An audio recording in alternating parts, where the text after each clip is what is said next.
Yeah, hi, I'm Paul Archer. That's paularcher.com. Buckaroo, do you remember playing it as a kid? I do. Buckaroo, brilliant game. It's this like plastic horse, like in the Wild West, and you load this horse with Wild West things like guns and blankets, whatever. And after a while, you load it with too many things, and it goes to boom, buckaroos. That'll make you jump as well. Great game. Now, the point behind that is that you can only load so many items onto this horse.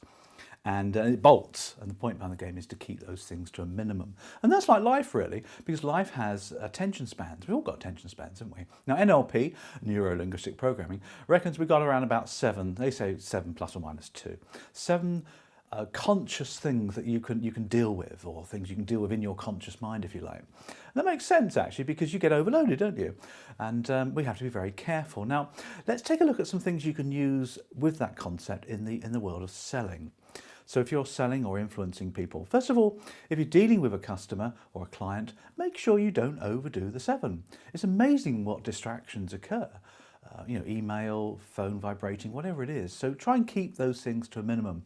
My early days working at the Prudential, we were taught to go to the kitchen table, to switch off the TV, to quieten the children down before we got into business. And that's just one of the basics that we used to do, isn't it?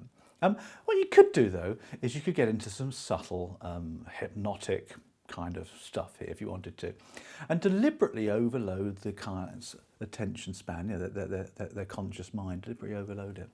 And if you deliberately overload it, you can then slip in some suggestive commands.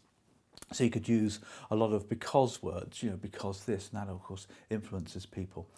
The other thing is to lower your voice, increase the resonance of your voice, and that in itself will put them into a very low level trance. If you want to go there, you can do that if you want to.